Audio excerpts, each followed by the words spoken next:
program series. Created Equal, America's Civil Rights Struggle is made possible through a major grant from the National Endowment for the Humanities as part of its Bridging Cultures initiative, in partnership with the Gilder Lehrman Institute of American History. During this evening's discussion, please keep the following guidelines in mind. Commit to learning, not debating. Listen respectfully, allow others to speak without interrupting. Respect one another's views. Avoid blame, speculation, and inflammatory language. Consider the effects of what you are saying may have on other people. No personal attacks, and respect the group's time. If questions should arise during tonight's discussion, please use the note cards provided to write down your questions. Following the presentation by all the panelists, a library staff member will pick up the cards with your questions and deliver them to the moderator. I would like to thank Nancy Kishpaw, Laura Lee Washburn, and Debbie Ellis for their help in finding these wonderful panelists. Tonight's panel includes Amy Bell, the coordinator for the Kansas chapter of the National Organization for Women. Unfortunately, she was unable to come tonight. Sherry Coatney, President CEO of Southeast Kansas Resource Center, and an advocate for people with disabilities. For the last 19 years, she has worked with her team to grow the skill organization to the point of serving more than 6,400 people throughout Kansas. With 9 outreach offices, a home health and a home care agency, assistive technology, and 4 radio stations, the message of independence is reaching the homes and communities of all of Kansas. Sherry's desire to empower people with the tools to succeed is also reflected in her home. She has worked with TFI Family Services to provide a growing environment of children with disabilities for over 18 years. I'd like to welcome Sherry.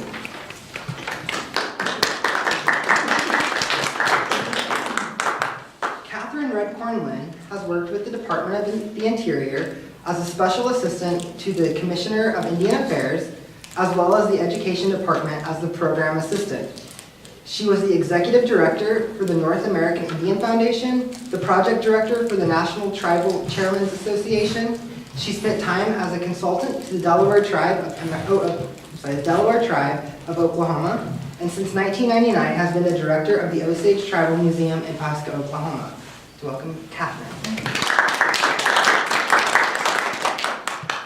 Lana Reeves studied public relations, communications, and journalism at Pittsburgh State University. She then went on to study African and African American studies at Temple University, obtaining a PhD in Africology. She works for USD 446 as a multi-tiered support service mentor coordinator, diversity facilitator, and tutor. Lana Reeves, very good.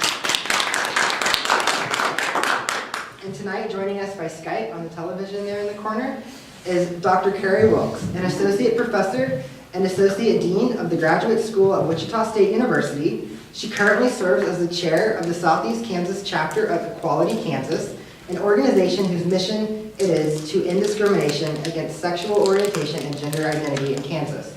She is also one of the plaintiffs in the ACLU lawsuit challenging the state's ban on same-sex marriage. Welcome. And the moderator for this evening is James D. Fisher. In his own words, Jim is a close-to-lifetime resident of Independence. He was born here. He has lived elsewhere for around 10 years, 10 of his many years. Fisher's professional experience includes over 20 years in small to mid-market radio, including Maryville, Missouri, Independence, and Coffeyville, Kansas. His work experience concluded with retirement after 16 years on the faculty of ICC. His higher education ran through ICC, Emporia, and Pittsburgh. Fisher's creative equal experience was greatly enriched by his birth through community college residence on South Cement Street in Independence. His experience was also augmented by 17 years as host of Two Reflections, a local television interview program. Welcome, Jim. I'm now going to hand over the microphone to Jim. So, we're allotting, as I understand it, about a 10-minute presentation from each person, and then we'll sort of open up for questions, and if things get desperate, I'll make up some questions, and we'll kind of see what happens there. I would like, as part of your presentation, if you would, to kind of cover, your connection to special communities, if you will, and your connection to this community or Kansas or our area, kind of touch a little bit on that as well. Excuse me, the acoustics are terrible in this room. Oh, okay. I've been here before, so, Not loud. hate to interrupt, but Don't be afraid to move your chairs out if you want. None of us are going to be in a hurry to get out, All so right. just go ahead. won't get trapped with that. So then we'll just sort of start on this side of the room, if you will. Okay. Sherry So, Coates. you want me to cover my connection with my population that I'm here to represent, my connection to Southeast Kansas? A little bit. And then, what was it? Well, just like I say, just this area. You know. Okay, Just kind okay. of like. I want to make sure I didn't miss anything. Oh, no. Then I feel like a fool. If you mess it up, we'll give you later. Good, okay, good. So I'm Sherry Cody. I was actually born and raised in Southeast Kansas. I was born in Gilder, Kansas, and grew up there until I went away to college in Kansas City, and quickly decided I did not want to raise my family in a large community, came back home. I also grew up with a disability, an invisible disability, so most people didn't realize it unless they knew me real well. But I had a learning disability, I had dyslexia, but back in those days they didn't know exactly what to do about that, so they just shoved me in some special education classes and patted me on the back a whole lot and told me how good I was doing. And then when I went to college, my parents were like, "We couldn't believe that you went to college." I'm like, "Why?" But that was the first time I realized that my parents didn't think I was smart enough to go to college. But they never told me that, so I went anyway, which is probably good. They didn't give me a crutch. So I came back from college to Southeast Kansas and started working with people with disabilities to do empowerment of people with disabilities. So that's kind of where I am, and have taken in children with special needs to raise them with empowerment as well, because I think you can't start too early to make those changes. And it's a lot easier to make the changes young than it is to try to change society as we get older, because we kind of get set in our ways. So that's kind of my story. So I kind of did it backwards, Jim, sorry. That's where I am. But I want to talk to you about people with disabilities and the struggle that people with disabilities have, and we're probably going to go on a little bit backwards, but the disability movement and the struggle for equality for people with disabilities came from the civil rights movement, obviously. I mean, the discrimination has gone on as long as there has been mankind, and the levels of discrimination have happened, you know, in many different forms. Mostly we wanted to hide people with disabilities. Some countries wanted to kill them, of course, and you know, and not have to deal with them because they were a burden to society. And then in America, I don't think that was really ever the case, where we did not, we didn't kill them, but we locked them up. We hid them. Families were disgraced if they had a person with a disability, or somebody became disabled, they become a family disgrace. So we hid our folks with disabilities in institutions and nursing facilities, you know, or just in the family closet, whatever. People really did raise people in their own homes that no one else even knew existed. So when the civil rights movement started, there had been some movement in the 19th century where people started, you know, saying, this isn't right, and started fighting for some very minute changes. But when the civil rights movement happened, people with disabilities really kind of took note that laws could be put in place to actually protect protected classes. And people with disabilities kind of started coming together and saying, we are a protected class. Because disabilities don't discriminate about color, sex, sexuality. I mean, there's nothing that stops you from being a person with a disability other than death, generally.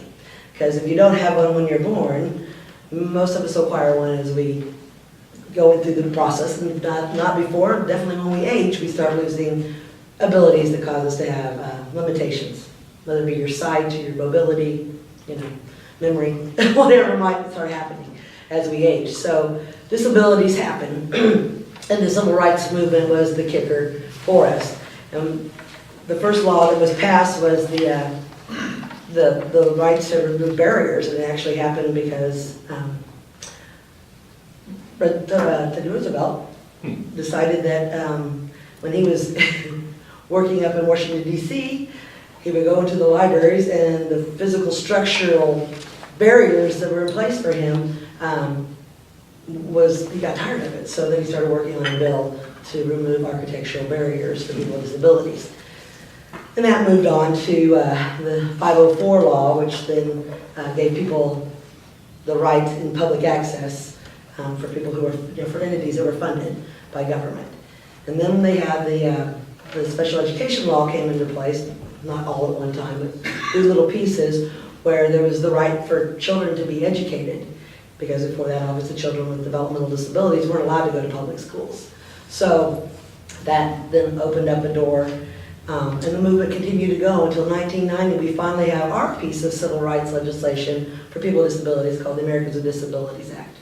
So the American Disabilities Act hasn't been in place that long. If you think 1990 wasn't that long ago. Yesterday. It really does feel like yesterday. So we finally have a law that says that people cannot be discriminated based on their disability for education, for work in the community, their access to housing, just all the basic rights that we all take for granted.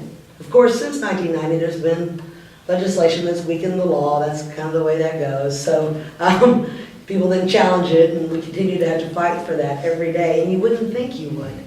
But it's amazing that, we at Skill get phone calls still today to help fight for a kid to be able to go to school. In Montgomery County, I was called in to do advocacy for this mother who was just so frustrated because her son had a physical disability, and the classroom was on the next floor, and so they weren't going to promote him to the 4th grade. They were going to hold him back in 3rd grade because they didn't know how to get him up the stairs, so there wasn't an elevator. And so we, sat around this beautiful meeting with all these professionals, and I said, why don't you move the 4th grade classroom downstairs?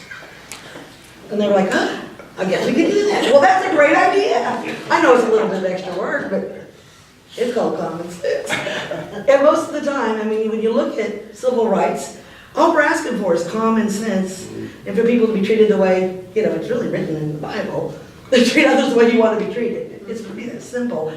So it happens, though. Discrimination happens every day, and people don't realize the physical barriers that are put in the way. And people get really irritated when you go and tell them you have to have an access aisle, so if somebody gets out of their car, they can get to the sidewalk. Or, you can't have stairs in that building. The City of Independence actually was cited by the federal government. The Department of Justice came in and did a ruling on the City of Independence just a few years back to mandate, seriously, like within the last 5 years, which is ridiculous, to say there has to be curb cuts and your city buildings have to be accessible. So it took the federal government coming in to make that happen, even though the ADA had been in place since 1990, and they were supposed to have a transition plan, and they had some curb cuts. Really, the City of Independence has nice curb cuts. They just didn't have enough curb cuts. They just did, enough to think that they could get by. But obviously it wasn't quite enough. So with this administration, the Attorney General's office has been wonderful at going out and helping folks get the motivation they needed to to carry that forward, which is wonderful because, like I said, there's many people on the other side attacking that law and trying to, they say if you're a person that has an inability to walk and you have a wheelchair, well then you're no longer disabled because you can get around. Well, no, that's not the case, so. So we have to fight every day to hold our own. And I think it's important for people to realize that struggle and that fight, because as we age, we all become part of that struggle. And we know that our society, through the social movement, certainly has been trying to get people out of institutional settings, out of institutional and medical mind settings, so that people can, in fact, age in place, that their communities, their homes, the services that they need to access their medical care can be provided to them without having to be grouped because of their age or because of their disability or because of their lack of physical ability to function independently. None of us are independent. We're all codependent to some degree upon our communities and our family or our friends. And so we got to figure out, as we continue to move forward, what we need to do to not go backwards. And everybody has a fight in it, whether you're a young man like the guy over here in the second row, or whether you're somebody that's been around for a while like myself. We're all in this battle together because we're all going to age into this. You don't know, we're all just that far away from having, something majorly change in our life, and we can become affected, or somebody we know will be affected. And, once you become friends with somebody that has that obvious thing when you're with them and you realize all the barriers that are in their way, and you think this is ridiculous, why didn't we see it before? Well, people have been seeing it for a long time, and we have a lot of work to do, but, meanwhile, we'll continue to fight every day with the federal legislation and through the court systems to keep things moving forward. Sure, we will come back to you. Sure. And when we do, and I'll try to pump you a little bit on what exactly skill is and Sure, what it sure. does and things like that. We will touch on that. You talked about, people with disabilities, kind of, and, when I grew up, I was 150 years ago, Cement Street is Kansas, but somehow, and my family was not a very advanced family, but somehow I have no memory of ever being thought of myself as the crippled kid. It just, somehow, in my family, that just didn't happen. And it's just a terrific gift. And it took me till I was 40-something before I actually thanked my parents for that, because I just, it just didn't occur to me. But dodge that bullet, Yes. It's one of the many extremely fortunate things that's happened in my life, and I, finally got old enough to be grateful for it. Catherine Redcord-Lynn from the Osage Tribal Museum, and talk to us a little bit about your community and how it works in our part of the world. Okay. Thank you, Mr. West, for invited me here this evening. And I just wanted to tell you a little bit about one of the things that I think one of the greatest things that bothers me is people always refer to us as Native Americans. We're American Indians. I'm American Indian and I'm an Osage. And one of the things that bothers me about that, when I worked in Washington, I used to say, don't use that term, Native American, because after all, anyone born here is Native American. And that term is going to come back and bite us one of these days. And it happened before I even left Washington, because the Aleutian Island people, all of a sudden, were Native American. And they come in and they fought for our fund money that was set aside for Native Americans. Well, they were within their rights to do that. And there we are. You talk about minorities. We're the minorities of minorities. We have the smallest population of any group of people in the United States. There is with my tribe, they say there's 15,000 of us. Well, I'm going to tell you another little secret about American Indians. We have a problem with people wanting to be American Indian. So there's no guidelines that stop them from being American Indians. Because if you look at our roll book, and our roll book was established in 1906. In 1906, we had just left Kansas. Our connection was here with Kansas. We were here and left here in 1870. We had been kicked out of Missouri, moved to Kansas, and we had the southern part of Kansas. And then the railroads come in, then they wanted our property. So guess what? We'll just move those Osages out of here. But one thing that we did do, we're the only tribe that said, okay, we'll leave this time. However, wherever we go, we're going to buy it. So we bought 1.5 million acres in Indian Territory. There was Indian Territory and there was Oklahoma Territory. And so we said, okay, so we went to Indian Territory, we picked out what we wanted. And before that, the Cherokees had been, we were there first. And then somehow or other, that land all got put in the Cherokees' name. And then we had to buy it from them, but it was ours. So we said, okay, we'll buy it because we want this. And they said, what do you want with that old rocky, hilly ground? We want it because nobody else will want it. We want to go somewhere where we're going to be safe. So we went there and bought 1.5 million acres. But this is where the discrimination among our people comes in. When we got to Indian Territory in 06, well, when 1870, then so in, if you'll look in your history books, you'll look at Oklahoma. Oklahoma is one of the last states to come into the Union. It came in 1907. And Oklahoma can thank the Osage Nation for that. Because if you look at the statutes of Oklahoma, there was, they had, excuse me, they had, if you look at it, there was 49 people from Indian Territory, 49 from Oklahoma Territory, and 2 Osages.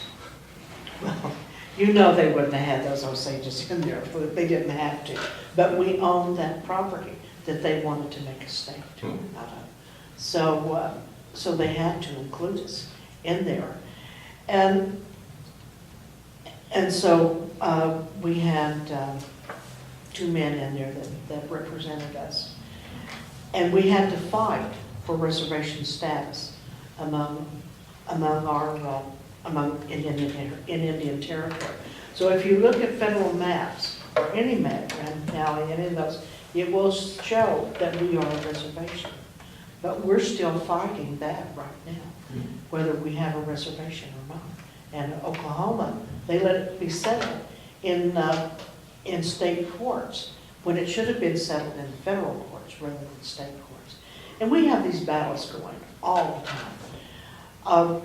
But what I was going to say, when we finally settled with the state of Oklahoma, and but one of them was that we keep our reservation status.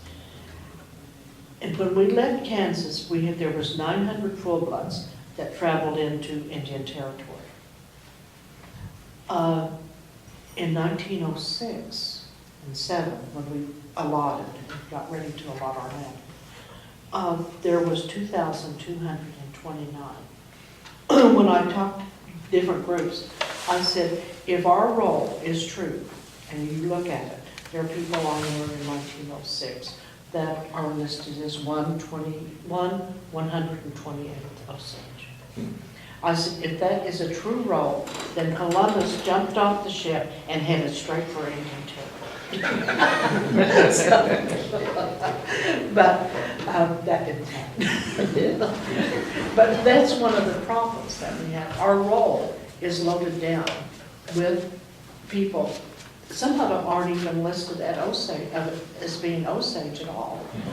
Some of them are listed as 1/8, 1/16, 1/28, you know, all these odd numbers, and some of them aren't listed at all as being Osage. So we were discriminated right then, right off the bat. But with each one of those rolls, on that roll, each one of those people got an interest in the mineral estate, which we have what is called the only underground reservation in the United States, because it's like this belongs to us right now in 06. Then from right under this, right under here, that belongs to us too. We held that collectively. Anything under the surface we held collectively as a tribe. But the top was allotted. And allotted meant that each person got 640 acres of land and an interest in the mineral estate, what was under that. And we were the first, we were made famous by, we were the first persons to get a unitization lease in the United States. And so that's how we held that land underneath the surface, the subsurface is what we call it. And we own that collectively. And it turned out, all that old hilly country turned out to have one of the biggest oil fields in the United States under it. So we had, so this is where all this bad stuff comes in. And I don't know if you've done any of the reading about Osage, but one of the things that happened to us, when all this happened, and everybody started getting their money, and it's just like if a man and a woman were married, both of them being on the roll, and they had 5 children. All 5 of those children got an interest in that mineral estate, and all of them got 640 acres of land, and then as did the mother and father. And a little baby would be more wealthy than their parents. And it turned out that they were the wealthiest people in the world. And in the 20s is when the oil and all that happened. So then, the people that were not on the roll, I mean, they were on the roll, but they didn't actually have Osage blood. They benefited just like we did. And it turned out to be one of the most horrible things. And somebody will always ask, do you think that was a blessing or a curse? And everybody said it was a curse because our people were murdered. And it was a terrible time. And if you look into Indian territory Indian country up north in the Dakotas, it's going on right now. And the same thing that happened to us is happening to them. So I think Michael talked too much. No. It's my time to stop, I think. I read, Yeah. I think, one book one time about the Osage because I was interested because they did, occupy this territory here. And they were famous because they were big, bad people. I mean, not bad people, but I mean, big It could be people. me. Big people that the They were other warriors. tribes, and, they had quite a reputation. Whoa, they're coming, According to Washington Irving, he said they stood head and shoulder above the rest of the tribes. That's kind of. And when Napoleon, if you go to the museum in Paris, Napoleon wrote, he sent artisans here to do silhouettes of Osages, and they're in the Paris Museum. And he said, I want to see what the real enemy looks like. And the real enemy was the Osage. But thank you. Thank you very much. Lana Reeves. Okay. Of course, you know my name is Lana Reeves. Sitting over there is my father, Graham Reeves. Come to be in Independence. His family was already here when he was born. I guess his granddad was born down in Rennesville, Oklahoma, right? And they moved to Kansas when he was young. My mother, she moved to Kansas, Independence, Kansas, when she was about 2 years of age. She had, 13 brothers and sisters that were older than her, who were obviously older than her, and then one who was, Aunt Jeanette was born here, right? And my family, my mom and dad, they married in 1960, started a family. They now have, 5 kids. Started out with the nucleus of 3, and then 25 years later, they had my baby sister.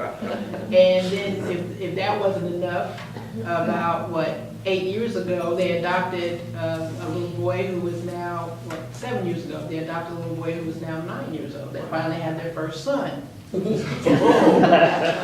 why. But the good news is they have plenty of son-in-laws as well. They have three sons-in-laws right now. Because I'm single, but my 3 sisters are all married, and they have some pretty decent brothers, and then they have a whole passel of grandchildren now too. And I have a lot of nieces and nephews. Like I said, we came to be in Independence from Rennesville, Oklahoma, where my grandfather came from. My mother came from Paris, Arkansas. My grandfather on my mother's side was a farmer. And when, matter of fact, they came here so that the children could go to school. And so the benefit of that is that now, you know, my father's oldest child has a PhD, you know, and all three of the college and aged and above daughters, we all have college educations, and they expect Devin to get one as well. And let's see, my sister, all of her children who are college age are all graduated from college, and she has two younger children who are expected to go to college. It's just, and education was prime for my family, because that was why my mother's family moved here, and I think, was that why granddad's family moved here as well? And I actually come from teachers on that side too, because my grandfather's brother's teachers. And I'm like Jim, I can say that I've lived here most of my life, except for, I guess, the years when I went away to college. And I did do, you know, my first 2 years at Independence Community College. I finished my last year and a half over at Pittsburgh State.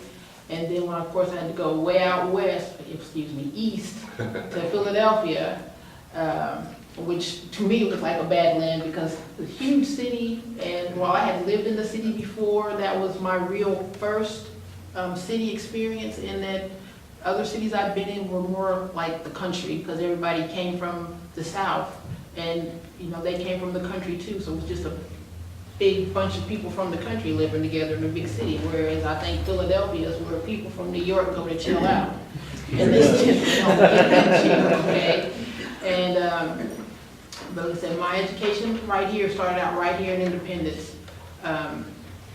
I didn't get a clue. I mean, I guess I represent black folks here on the panel, and the fact that I don't think I had an idea that I was any different from other students till I was in about the 3rd grade, when a little girl came from the South and made a big deal with my other girlfriends that, why you play with her, you know? And that was when I realized that there was something different. And, you know, for the most part, didn't really, wasn't a big deal, because said, I was a sheltered child. My dad and my mom, they took good care of us. We didn't do a lot of stuff outside of the family. It was mostly at home. But my parents were involved in making sure that we could get the best of everything, and with that being black would not hold us back. I remember Black History Week was something that started when I was in school. When I was in high school, we had a thing called Black Heritage Week, where we even had a queen that we elected. Matter of fact, my sisters each were Black Heritage Queens. I think even Thelma was one. And during that week, usually there was special attention paid to Black history in school, and I thought that was good, but stop and think about it. Black history is still a part of American history, you know, like you said. We're all Native Americans. The difference is she's an American Indian and I'm an African American. And the thing, and I guess what I took notes here about too is that I guess my connection to this community, Quinn Chapel AME Church, down there on the timeline is listed as the oldest African American, the oldest African American church in the community. And this year we'll be 136 years old. And most of that time we have been right here, or all of that time we've been right here on Main Street. And about the same time that we started, there was another church in town that my father's family belonged to. And I think it was in the vicinity of the courthouse, right? And when they built the courthouse, it moved over to where, near where Head Start is now, but not long, it didn't last too much longer after that though, right? And then another church that is pretty close to about the same age would be Maple Street Baptist Church, which is right over on Maple Street, and Robert Montgomery is the pastor there. And I guess the difference between Quinn and Maple Street is that Quinn has met continuously for that 136 going on years, whereas Maple Street had some times when they weren't actually meeting. I don't know. I'm not sure what to tell you about, except because I think you pretty much know it. What is it? Freedom House, which is a program that concerned parents got together to make happen for their kids, because we didn't really have a place to go and hang out. And we could go there. It was like a youth center where we could go and do homework, just meet and greet each other. They had activities for us. It was located across the street from where the movie house in town is now. The movie house is on this corner, and if you go across the street on the other corner before the alley, it's right there. And I guess that's behind, what is that now? It's the 301 Club. Used to be, I think, Westco, right? And let's see, what else? Martin Luther King programs. Johnetta Shelton, a member at Queen Chapel AME Church, she was one of the people instrumental in making that happen. She was really steeped in music. It was her thing. She was into kids. I mean, I think she had, 4 kids of her own. And she started having a community choir, called the Martin Luther King Community Choir. And when I was a kid, we were involved. We had practices, learned some songs, and then we'd have a community event, like something similar to what we had this past Sunday. And when Mrs. Shelton was living and she did that, she, I think it started out maybe at Queen Chapel AME Church where they would host it, but the church is kind of small, and it ended up kind of rotating around the community and at the bigger churches. But it's always been related to church. And, those are just some of the things that, that have happened in my lifetime here in Independence. I brag on my family because they just allowed me not to feel special. And they're gone, I can't applaud them. Let's applaud the role of family. We appreciate what you've done with this one. And Johnetta was the force of nature with this. Yes, she was. Carrie Wilkes is with us via remote control. We probably should have come to you earlier because you kind of maybe felt like you weren't part of the thing, but you're part of the thing. And let's see, do we have volume? Sure. Okay, apparently not quite. So I'm you're sorry. still. I had my computer on mute, so I wouldn't accidentally. Okay, so we couldn't hear you laugh. All right. Go ahead. How about, can you hear me now? Yes. Okay. Well, first of all, I wanted to say thank you to Brandon, Mr. West, for graciously allowing me to speak with all of you.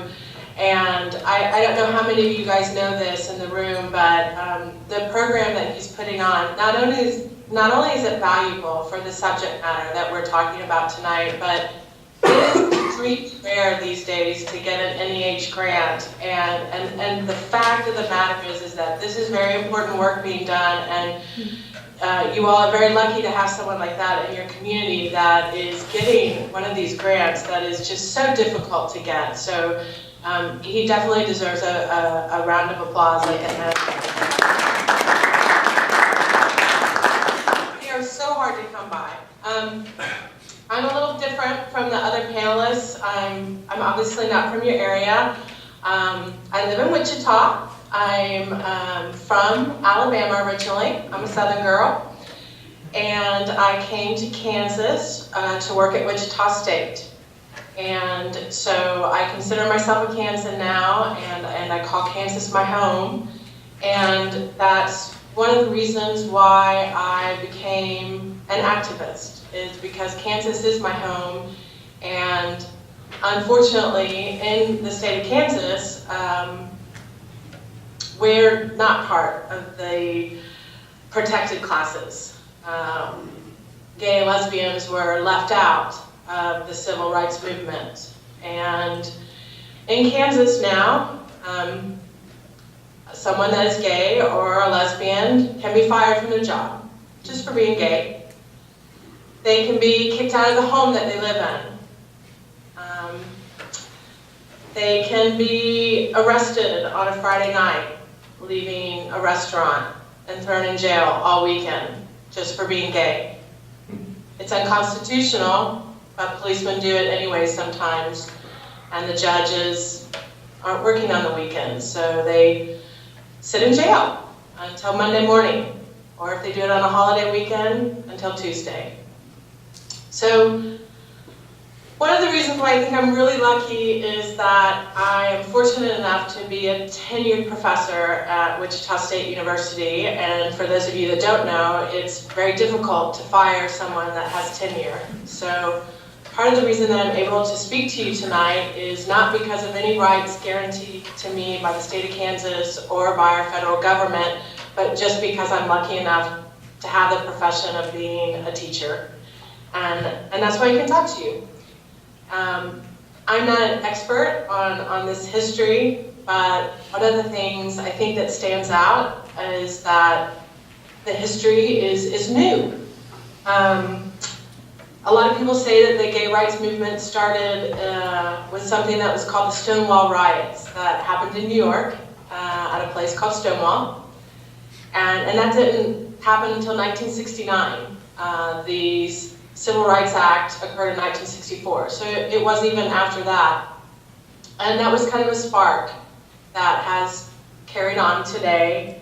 But it's a struggle. Just as another panelist said, you know, even once you get protected class status, they slowly chip away at things and try to take it down. Well, it's been a struggle. We still haven't achieved the protective status, and it has been a long time in coming. It wasn't until the 70s that the American Psychiatric Association said that being gay was not a mental illness. So we have come a really long way. We're not there yet, but we've come a long way. And as you heard in the introduction, not only do I work as a chairperson for a group that fights for equality for all Kansans, and we are a group that works solely for Kansans. But I'm also a plaintiff right now in the ACLU lawsuit to legalize same-sex marriage in Kansas. It's been on the news a lot, and some people are for and some people are against it. And so I'm going to be honest. Before I started talking to you, my heart was racing a little bit. It's hard sometimes to talk to a group of people when you don't know how they're going to receive you. And you don't know what the reaction might be. We live in a climate where even the ugly people know that it's really not so, it's not okay to say ugly things to people of color or to people with disabilities or to any other protected class. And sometimes people actually don't know it's not okay to say slurs and to say ugly things to gay and lesbian and transgender people. So thank you for listening, and I appreciate the comments at the beginning for civility and to avoid the ugliness, because it is a risk. It's a risk for anyone, and especially where you live and in small towns. It is incredibly difficult for people that are gay, lesbians, bisexual, or transgender to be out, to live their lives. And it's hard in school.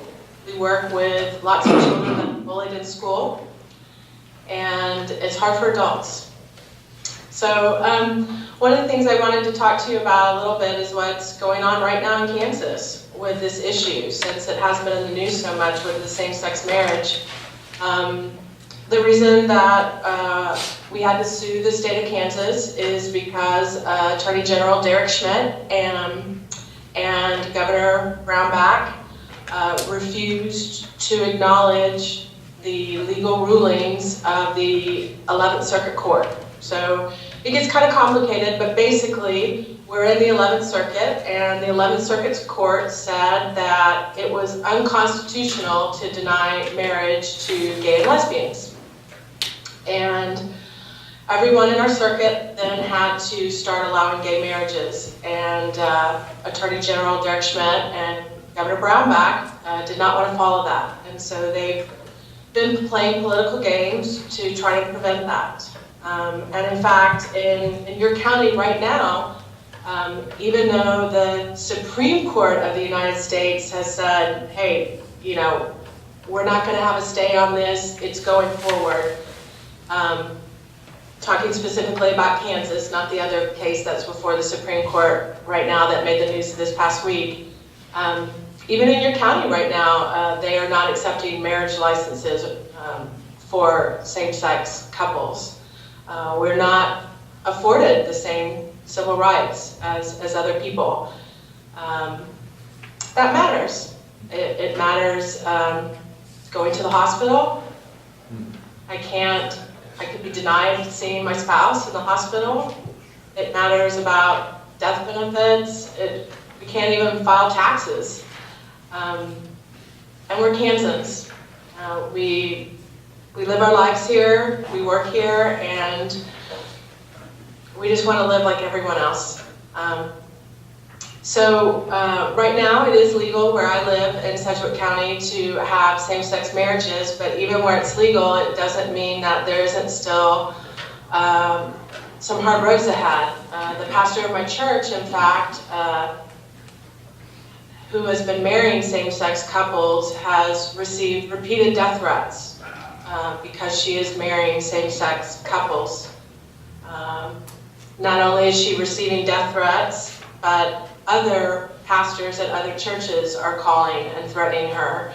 And that's something that really bothers me as a Christian, as a person of faith, to know that other faith leaders are acting in this way. So I think my time's about up, and that's just a little bit about me and a little bit about the struggle for lesbian, gays, transgender, and bisexuals in Kansas and in the United States. Thank you very much. Thank you. Questions? Does somebody have some, or we need to make some up?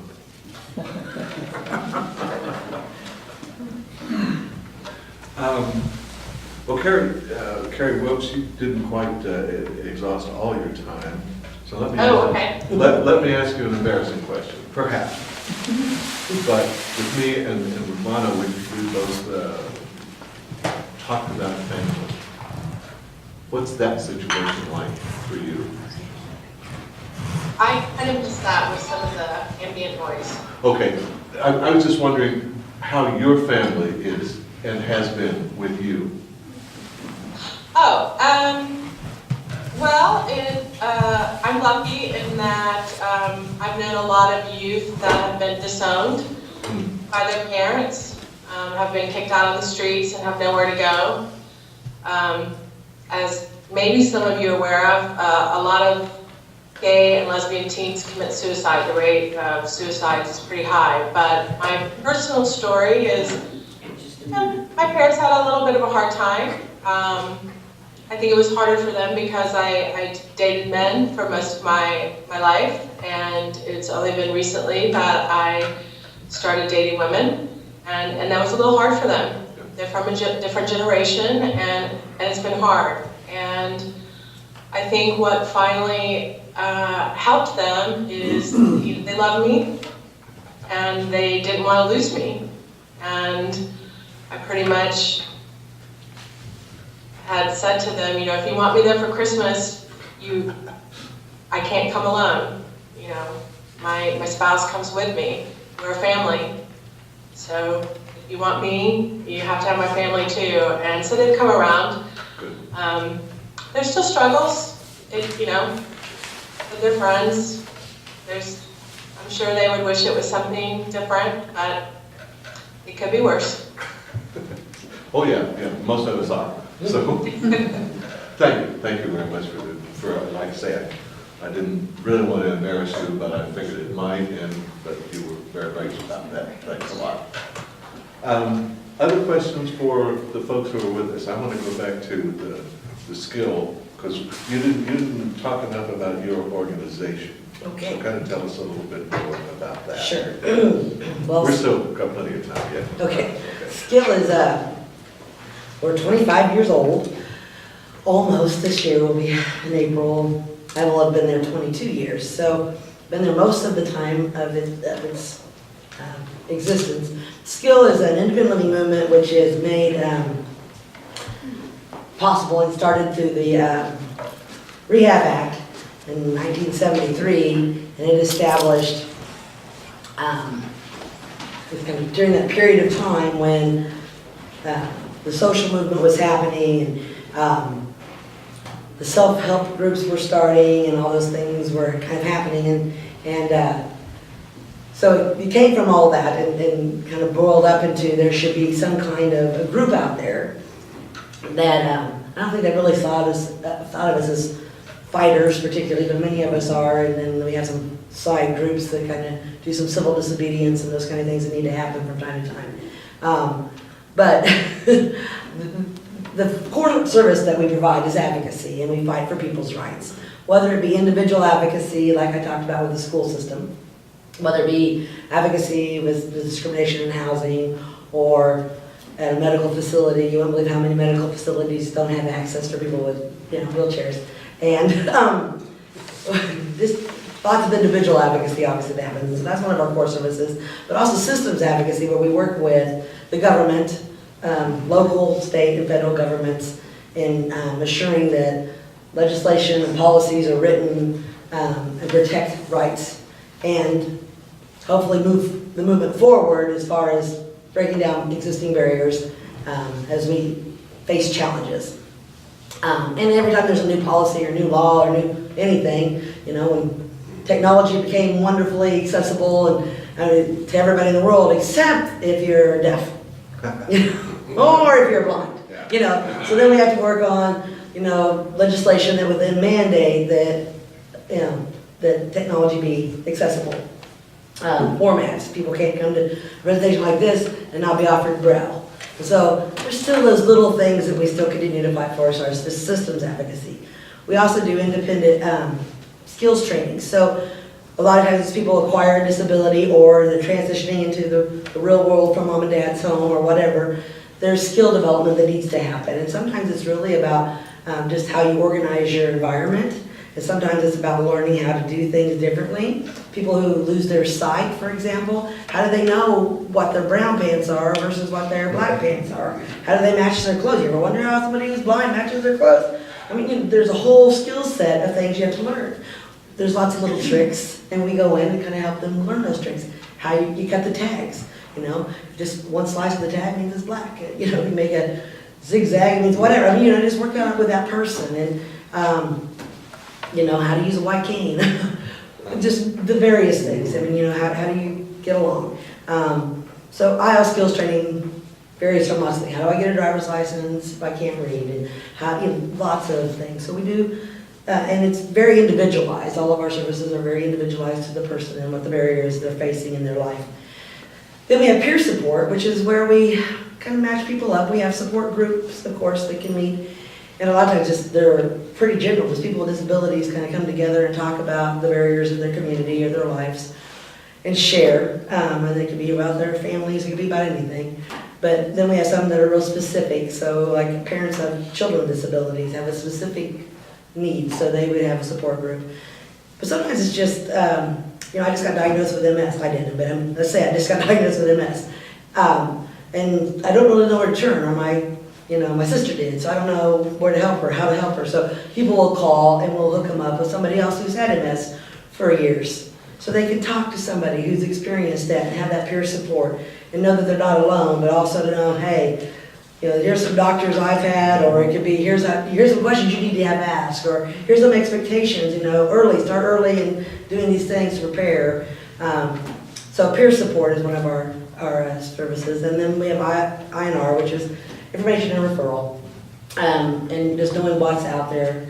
Goodness sakes, as a person who's worked in this field for years and years and years and raised children, there's, I don't know how people who don't come from my world have any idea how to maneuver through the school system, through the benefits, through, any of that. I have no idea. The paperwork is tremendous.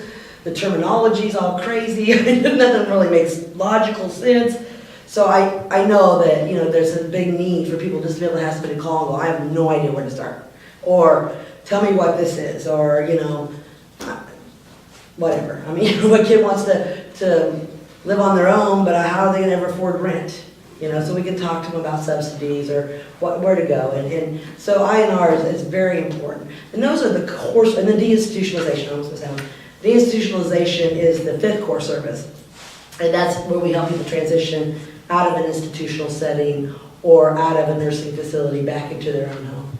So many times people will go into a nursing facility for rehab, especially as they're getting older, and then they get trapped there and they can't get back out. So we help them in transitioning, figuring out what needs to be in place so that they can access their community. And that kind of leads to, most people know skill as we provide services to people in their homes to live independently. So a lot of people just think that's all we are. That's not all we are. That come from trying to help people live independently in their communities or in their homes. A lot of times we'll need personal assistance services. And so Kansas actually is far ahead of most states in that service. And we think it's because we're really good advocates. And we fought hard, for the time to say this has to happen in Kansas and you have to have funding for it and working on policies and those things that allow those services to be in place. Now that there's not continued struggles, but. Skill. A place where all these things can sort of come together and go out. Do you want people just to kind of walk in and say? Sure. Okay, so. They can. And you are where? Well, like I said earlier, we have 9 offices. We have an office in every county in southeast Kansas for our original core grant that we had. We have a grant from the state of Kansas and we have a grant from the federal government that serves the 8 core counties, which are basically the corner of southeast Kansas. And we have an office in each county. Our main office is in Parsons. Now, we do serve the entire state of Kansas with different services. Our assistive technology access sites, we have 2, one in Wichita and one in Parsons. And what they do is they help match technology and funding for technology for people. So if you need a new wheelchair, if you're a parent and you have a child who has a wheelchair need, generally your health insurance is going to pay about $1,000 for that wheelchair. The problem is the price tag on that wheelchair is probably going to be anywhere from $6,000 to $10,000. How do we fund it as a parent? What can you do to do that? And people aren't going to loan you money, by the way. You can't go to the bank and say, yeah, I'm going to use this wheelchair as collateral and I need to get a loan like I would on a car. It doesn't happen very often. Well, we know where you can help. We know how to help our parents do that. We actually have another program called K-Loan, which in fact does finance. And that's a program through KU. And we finance the technology for people across the state of Kansas. So. Yeah, the reason I asked that question was, an organization like yours, a lot of people think, well, that's a great organization, stuff like that. But do they just want me to holler at them? Yeah, do sure. they just want? Either way, you can call. Yeah. And we have an intake process, which we call information referral.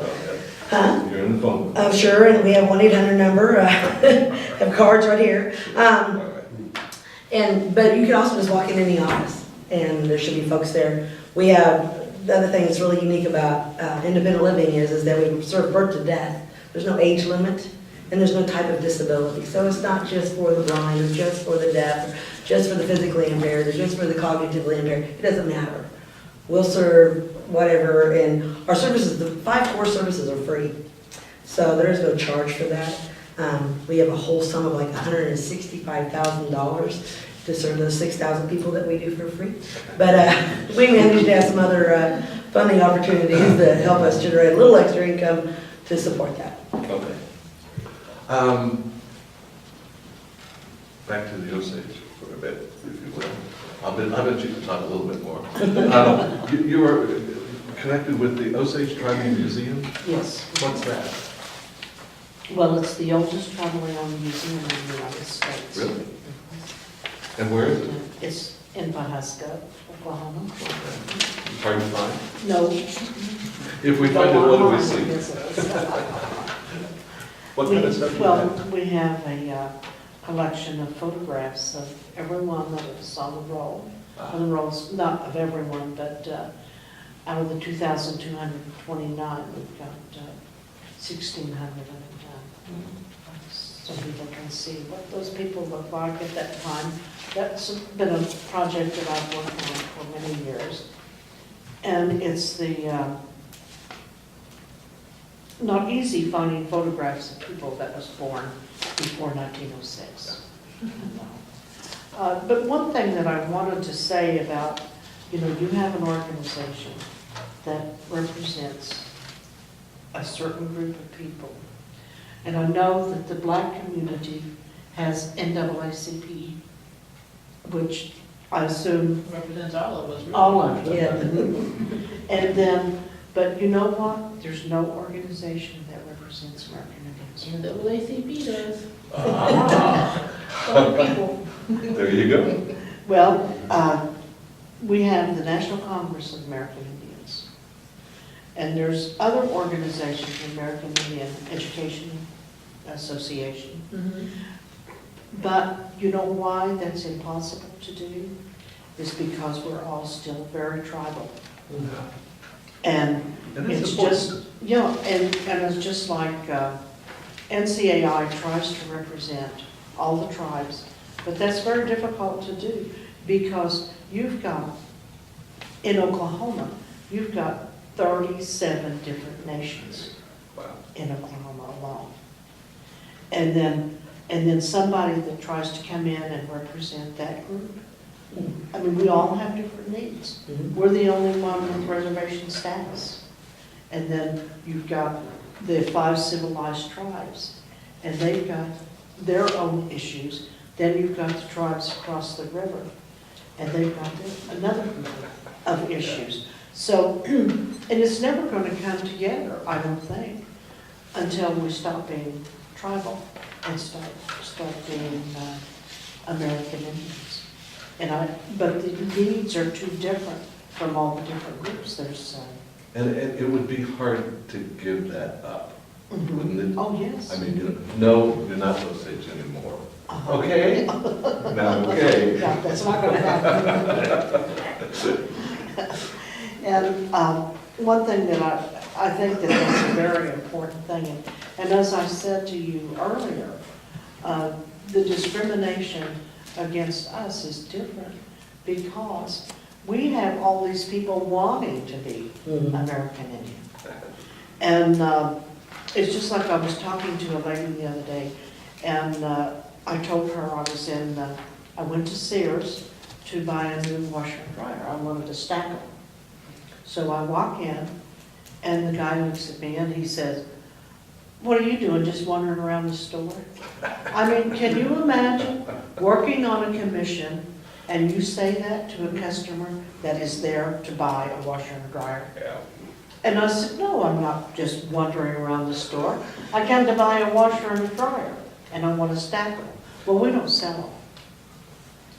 And I said, "You don't?" "No." What's that back there? So they said, "We don't have any we can show you. We'll have to special order it for you if that's what you want." So then the other sales, he said, "Well, I don't actually work this, but let me get the guy in here." So the guy comes in, and then they pull it up on the computer. And they said, "Well, here's one. You can maybe buy that." And I said, "Well, how long?" "Well, we don't keep them in stock. It'll take a while to get them." So then I said, "Well, okay." We well, talked you can't- out of it. Yeah, I mean, he was trying to talk me out of it. Yeah, most of So it. then, well, we don't like putting them in a closet. I said, "I don't have a closet. I've got a laundry room. I want it in the laundry room." So anyway, finally, I just, out of frustration, I leave. But I'm sure it was because he probably thought, this old lady don't even have any money probably to buy a washer and dryer. And so I go on and I go to another store, Lowe's, and I walk around there and there's another couple walking around. Nobody ever waited on me while I was there. So then I go back to my own little hometown and I go to the local appliance. Sure. Let's say. I want a washer. He said, oh, okay, which one would you like? And then, so, you know, but I go through this a lot. And I can go someplace and they never talk to me, they never ask me anything, if I want to shop for something. And so the reverse of that is that we have people that are even no Osage at all, or no Indian at all. And then, but they get the same benefits that I get. But until it comes to treatment when they go somewhere. Yeah. Yeah. And so it's a reverse discrimination thing that we deal with all the time. And I think that a lot of people don't understand that that's one of the things that we go through. And I was in San Francisco giving a talk to the American Women's Medical Association. And because I have a program in Michigan that we work with doctors trying to get American Indian students into the medical field. And I was there, and Time Magazine was there, and they asked me, they said, you don't seem like a regular Indian. What does that mean? Yeah. So I said, No beads, just a few beads. and I said, well, what do you mean I don't seem like a regular Indian? Well, we've never met an Indian like you do. And I said, oh, okay. So I don't, like I say, I don't know what that means. But anyway, he said, well, you don't have a personality. Well, I didn't know what that meant either. And then, so he said, where did you grow up anyway? And I said, well, in Oklahoma. And he said to me, he said, well, you just don't seem like you act like other Indians that I've met. So I said, he said, what do you know? Oh, 3 others. Yeah. I said, he said, well, how did you grow up anyway? And I said, well, with mom and dad and brothers, you know, and the normal. So, I mean, I've got to have a fairly normal childhood. But anyway, what he was driving at was that I didn't seem to have all the hang-ups that some people have. And so I finally figured out what he was trying to say. And I said, oh, well, I said, you know, maybe that's because I look at people rather than looking at the color of people. And he said, well, how could that be? And I mean, I mean this conversation in Louisville. Did you charge time for the trainings? Yes. But the thing is that we finally come out with the fact, I said, you know what? I said, when I grew up, I said, we had servants in our home. And he said, you did? And I said, yes. And he said, well, were they black servants? I said, well, some of them, yeah. Well, what were the others? I said, white. And he said, green. Oh. And I mean, but I said, but maybe that's why I don't see color when I look at people. I see people. And that's the way we should all be raised. I mean, when you see somebody, I want to know more about you. I want to know you. I don't want to know because you're black. I want to know what you're all about.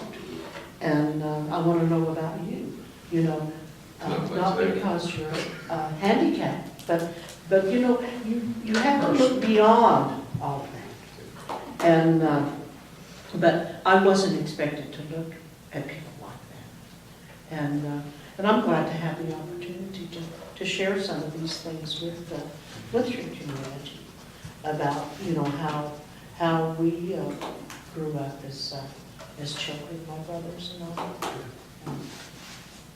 Let me go back to the person who's with us, but it may seem like she's not with us sometimes because you're so easy to ignore. Even though the TV is, you know, it has its own attraction, so you have an advantage. What would you like us to take from your experience? What would you like us to, how would you like us to change? Here's an interesting little project for you. What would you like from us? What would you like from just folks? Well, I guess in a way it would be a little bit judgmental of me to say what I would like for you guys to change, because that would be implying that you all needed to change something. That would not be true. I think kind of as I was saying before, how about the elephant in the room? Uh-huh. One of the biggest struggles in Kansas for gays and lesbians is the issue of religion. And it's one of the reasons why so many people feel justified in saying, you're an abomination, you're going to hell. And because of that, we don't have to treat you very nicely. And so I guess if anyone thought that, or knew someone that thought that, I guess I would say, maybe you have an attitude like my fellow panelist. Look at me. I'm a person. I've got my good days, I've got my bad days. I just happen to love someone that's also a woman. And I also happen to be a Christian. And I also happen to not think I'm going to hell.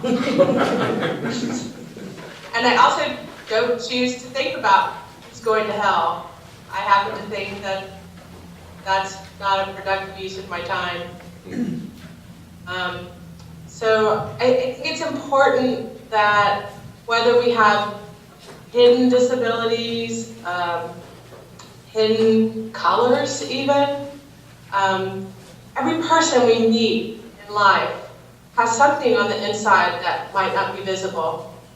It might be a disability, it might be a mental illness, it could be any number of things. And if we just would stop and look at someone as a person and as a fellow human being, and just try to practice the basic tenet of so many religions, which in Christianity comes down to do unto others. Yeah.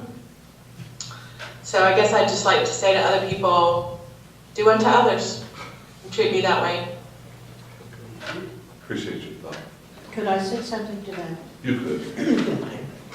Well, we kind of had a similar conversation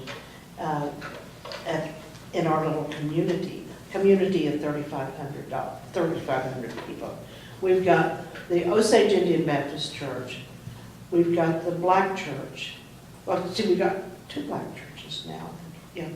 And then we have the church downtown, and then we have, and I'm talking about just Baptist churches. I'm not talking about all the other churches. And then we have one for the people that live out kind of from town there. We've got 6 churches. We're all the same, with all the same beliefs, supposedly. So, yeah, and so, maybe you need to get you a church. Do like the husband does. But I mean, that's terrible that we have to do that. Yeah. That we have to have, because we all believe the same way, supposedly. I'd like to ask something of the panelists, and it's so awkward for me because I can only see the audience and not the panelists, but one of the wonderful things about the, okay, let me make sure I say the name right, American Indians, right? We're not going to say Native anymore. Okay. One of the really nice things about the American Indian tradition with respect to gays and lesbians is that within, I don't know if it's all tribes, but at least some of the tribes, they have something called the Two-Spirit rule. And are you aware of that tradition? Yes, and they're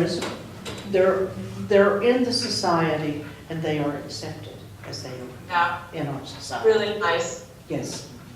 I think the way I learned about that was from that wonderful movie, Little Big Thing. You know, there was a character who was. And he's Osage. Oh, is that right? Is that right? He is, and he's gay in real life, too. Yeah, and he's, you know, he's just, you know, he's gay and gay. And they say, okay, that's Bob, you know. And that was his And real he's special, and he's special, you know. And, you know, he has a special spirit. God, it's just, you know. Uh-huh. And I didn't know the Osage carried on that wonderful tradition. I have just one thing to say about, you know, we live in the Bible Belt, and I think that some of the struggles that we have, as the other panelists, are very different, because obviously the discrimination that we see is more obvious, that you can tell why it's being done. And living in the Bible Belt, lots of times people use our strong faith in the Bible Belt as a crutch to allow them to discriminate or treat others differently. But, you know, I think we all pretty much believe in the same Bible. I'm not saying exactly, but I think that the premises behind religion is love. And I think that's what we have to remind people in the Bible Belt, that it doesn't say love if. It doesn't say love when. It just says love. We're to love one another. And we're supposed to not judge. One of the biggest sins, if there was a scale of how big sins are, which I know there's not, but judgment is a sin, and we need to tell our, you know, these guys live in the same town as Mr. Derek Schmidt. I mean, this is Derek's town. This is Derek's county in his town. And he was my senator for a while. But He's a good man. and he's not that he's a bad man. But I think we need to say, you know, because this administration believes that they're, you know, making these decisions based on faith and religion, that the reality is that discrimination's not okay and judgment's not okay. Not okay anytime. Never have. It never has been, and it's never going to be. So don't use it as a crutch. Don't allow people to not love one another, or to expect people not to love one another, or to place judgment on one another, because there's only one entity that gets to judge in the ultimate day, and that is God. And God says, love one another. So there you go. That's what we need to do, regardless of our color, or our background, or discrimination, or our education, or any of those things. The ultimate way to end discrimination and to really have civil rights across the board is to stop it. And to not allow other people to get away with it. Because we do allow, especially the Bible law, we allow religion to be the crutch that people can hide their discrimination and the bigotry behind. And they do that. And they do it whether it be somebody who's old, or whether they be somebody that's a color different than their own, or a culture that's different than their own that they don't understand.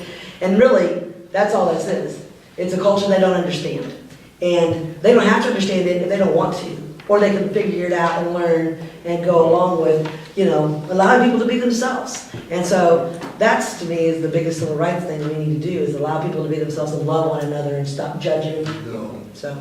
And that's the battle, is that the whole thing is we have to fight for rights, and then we have to fight to keep them, because as you said too, is that part of the problem is that when you even win a fight for your rights, they still try to find ways around that and chip away. You need to have the curb set so that everybody can get down the street without being in the street. But yet, if we only do certain ones, then they should be able to figure it out.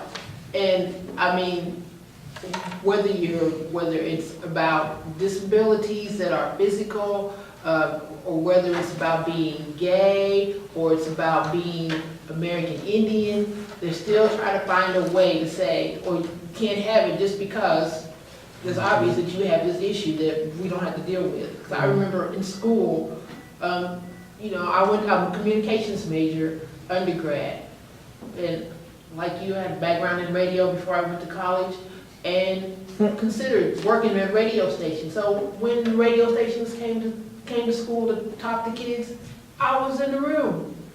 And though a lot of those people would make sure that everybody knew I was in the room, because sometimes the first thing they say is, well, I never hire you. I'm like, you don't know me from Joe over here, why not? You know? But I never hire you, and the thing would be because you're a black woman. I'm not gonna hire a black woman to work in my radio station. Yeah, which Okay, is you crazy know? because we have to report, I own a couple radio stations, or Skill does. Mhm, And we have to report that. I mean, they make us report to the FCC, mhm. the special class that we have. And guess what? Disabilities is one of them. To the FCC, disability doesn't count as a special class though. But I'd have to report how many women I got and how many people of color I have. And they have to look at that. So they were ignorant. And then you look at Not that I'm trying the, to judge. you look at the other side of that, where we come from. We have, like I was telling you, people that are not Indian at all, or maybe 164th. But when they start counting, how many minorities do you have? Then those people are counted as a minority. Yes. And then I don't get anything because I look too Indian. Well, and then I can tell you about situations like most recently in diversity training. You know, we would be in a room and people think that diversity is only about black and white. And we're talking about what your community is like. You know, the question is, where do you come from and how diverse is your community? And I'd be talking to people who come from white towns in Southern America, and they'd say, well, our community is not very diverse at all. It's just people like me. I'm like, yes, but you are only, what, 27 years old? What about the people who are older than you, younger than you? What about the men in your community? What about the people who can't walk down the street like you can? What about the people who go to different churches? I mean, there's so many different kinds of ways to be diverse. And like you said, what about people who are gay? There are so many ways to be diverse. You can't see everything, you know, like I said, you can't see it, but most often, like I said, in diversity training, too many times when we sit in a group with people, and I'd say this again, with white people. It's all right. That's all there are, it's just white people. No, there's more to even being white. There is. And- Because you have personalities. Mhm. You know, and I have a large management staff. So I've brought in special, folks to come in and figure out how to get folks to communicate with one another, which is just diversity training. Mhm. The first thing they have to do is identify who they are. And it's by personality type. Because it doesn't really matter what's on the outside or anything about our entities, all the things that we are. Personality is a diversity in itself. Right. Is, oh my golly. I don't care how exactly people can look alike. Believe me, I don't mean they work alike. So, diversity is in fact a bigger picture than that. Discrimination also is bigger than that. And I think that Martin Luther King, kind of tie it back and I'm sorry, but Martin Luther King obviously was about love and about acceptance. And I think that that's why the civil rights movement was such a big starting point for all the other, kicking all the other things off. I mean, Indians were being discriminated against long before Martin Luther King came along, obviously. But again, that piece of legislation giving us the ability to see that we can really expect that to. Well, all I was going to say was I'm retired Air Force, so when I came to this area, everybody says, "Oh, there's no white-black problems." Those were the white people talking to you, right? Yeah. Okay, all right. Now, everybody else that I talked to, like when I worked at Marvin's and stuff, they said it's the opposite. But anyway, it was just sort of funny because I'm not really what you call any kind of color, but I am half Latin. Just so happens my dad's from Malta. So, for years until I learned how to speak, people thought, oh, well, people from Malta must be stupid because I didn't have any speech classes, Anyway, I just had to tell you that. You sound good now. Yeah. Can I throw in something that I learned just the other day? And it sort of fits in here. It doesn't fit with this particular group, I don't think. I have a friend who is a deep scholar of scripture. We're talking the OT, the NT, the Quran. He's deep into that stuff. And we were talking a little bit about the cartoon killings in Paris and the you know, the radical Islam and stuff like that. I have this little set of books that I bought 20 years ago, you know, Texts of the World Religions. And he went in and he pulled my Quran, and he brought it in, and he opened it up, and he read what the Quran has to say about people who disrespect the religion. And it's wonderful. And I can't quote it, but basically it says, if you are with people who are misinterpreting and mocking your beliefs, don't sit with them. Makes sense. And it doesn't say go out of the room and get a rock and come in and hit them with it. It says don't sit with them, and it says don't sit with them until the subject changes. So you're sitting in a coffee shop and people are talking about, you know, something like that, and you don't sit with them. And you go get a cup of coffee somewhere else, and you hear them talking about the NFL, and you go back to that group and say, what about those collapsed footballs? I just think that's, you know, I'm not much of a believer in anything, but I just think that's a policy to believe in deeply. You know, bad crap is going on, don't sit with them until the bad crap goes away. Jesus said something similar when he sent his apostles out and told them, if you go into a city where they don't want you there, then step out of the city and shake the dust off your feet and keep moving. Yeah. It's common sense. Yeah. Oh, listen, folks, I wanted to ask you a little bit. You're in the education business now, Alana, and what is your education? What do you do? Well, I was a helper at the Independence Middle School. I don't work, I did not go back there this year. Oh, But okay. what I was doing there was I was helping out in the math and language arts classrooms. I was helping in the students to understand what the teacher was teaching. Sometimes it'd be one-on-one or in small groups when it was needed. I did a homeroom homework lab as well as an after-school homework lab where we would get together and do their homework. And during homeroom and deer time, which is drop everything and read, which is the other half of lunch hour, we would also get together and read books. And then, like last year, I started out with a group of kids who thought a 100-page book was, whoa, like climbing the mountain.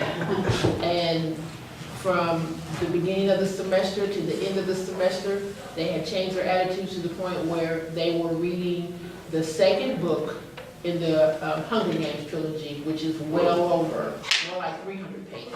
And they were reading the second book of that. Cool. Folks, thank you very much for bearing with us. Thank you guys for bearing with me. Thanks to the library, which has been recognized as one of the best small town libraries ever. We appreciate you guys a lot. Thanks for being with us. Yeah, thanks, Brandon, for putting this together.